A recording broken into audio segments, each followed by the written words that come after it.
दोस्तों आइए हम जाने भगवान शिव के पिता कौन थे। भगवान शिव का स्वरूप अत्यंत रहस्यमयी है और उनकी उत्पत्ति को लेकर शास्त्रों में अनेक प्रकार की कथाएं मिलती है, किंतु एक विशेष प्रश्न जो बार बार लोगों के मन में आता है, भगवान शिव के पिता कौन थे, इनका उत्तर इतना सरल नहीं है। इस प्रश्न को समझने के लिए हमें पौराणिक ग्रंथों, वेदों और पुराणों की गहराई में जाना पड़ेगा।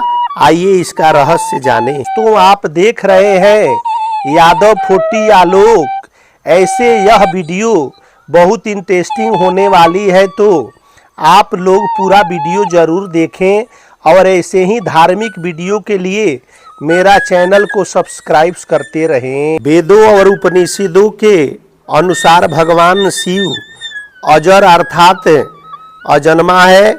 उनका न कोई आरंभ है और न कोई अंत। वे स्वयंभू माने जाते हैं, यानी स्वयं उत्पन्न हुए हैं। शिव तत्व का अर्थ ही है वह जो सृष्टि, स्थिति और संहार से परे है, इसलिए उन्हें महाकाल, काल में परे भी कहा जाता है। ऋग्वेद और शिव महापुराण के अनुसार शिव न तो किसी से उत्पन्न हुए और न ही उनका कोई जन्म है। वे निर्गुण, निराकार और परब्रह्मा का ही एक स्वरूप। जब ब्रह्मांड की रचना नहीं हुई थी, न कोई सृष्टि थी, न कोई काल था, उस शून्य में केवल शिव तत्व था।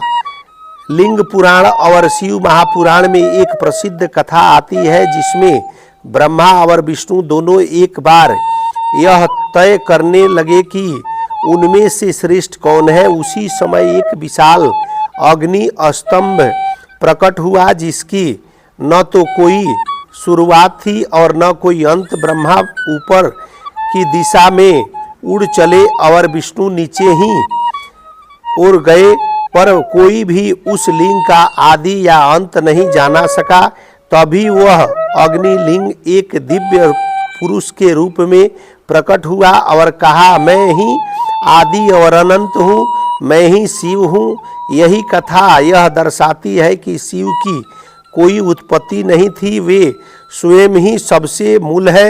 हालांकि शिव को शंभु माना जाता है, परंतु कुछ पौराणिक कथाओं में रूपक रूप में या ब्रह्मणीय स्तंभों में शिव के माता पिता का जिक्र मिलता है।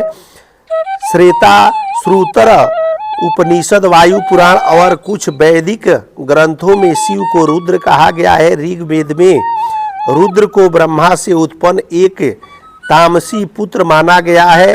ब्रह्मा ने जब सृष्टि के लिए 4 कुमारों को उत्पन्न किया और वे तपस्वी बन गए, तब ब्रह्मा को क्रोध आया और उसी क्रोध से रुद्र प्रकट हुए। रुद्र के उत्पन्न होने के बाद ब्रह्मा ने उन्हें 11 रूपों में विभाजित कर दिया।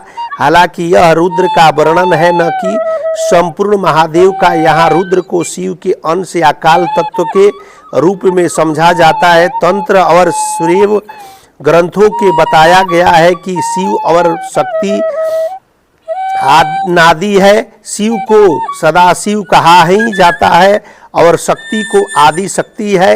इन दोनों के योग से सृष्टि का आरंभ हुआ। इसलिए कुछ मतों में कहा गया है कि शक्ति ही शिव की माता और पत्नी दोनों है, अर्थात शिव स्वयं ही शक्ति से प्रकट हुए और उसी में विलीन भी हो सकते हैं। अगर हम वेदांत या वेद अध्ययन दर्शन की सृष्टि से देखें तो शिव को व्यक्ति नहीं है, बल्कि एक तत्व है, एक ऐसी चेतना जो सब कुछ में व्याप्त है। शिवो अहम, यानी मैं ही शिव हूँ। यह महावाक्य यही बताता है कि शिव हर प्राणी में समाहित है। इसलिए शिव की कोई भौतिक उत्पत्ति नहीं है और न ही कोई माता पिता। वे अविकारी, अविनाशी, अचल, अजल, नित्य है। कुछ क्षेत्रीय या लोक परंपरा में यह भी उल्लेख आता है कि शिव का जन्म किसी ऋषि या दिव्य शक्ति से हुआ, परंतु वह मान्य और प्रमाणिक ग्रंथों में वर्णित नहीं है। द्वितीय बौद्ध शिव परंपराओं में शिव को ब्राह्मणीय पुरुष के रूप में देखा गया है। कुछ लोक कथाओं में धरती को शिव की माता और आकाश को पिता के रूप में दर्शाया गया है। यह प्रतिकारात्मक न कि ऐतिहासिक भगवान शिव के कोई पिता नहीं थे, क्योंकि वे स्वयंभू है, वह नित्य अनादि अविनाशी है। शिव की उत्पत्ति का कोई भौतिक कारण नहीं है, वे सृष्टि के पहले भी थे और सृष्टि के बाद भी रहेंगे। शास्त्रों में कहा गया है कि शिव का न कोई पिता है, न माता है, नहीं उनका कोई जन्म हुआ, वे स्वयंभू सनातन और मंगलमय हैं।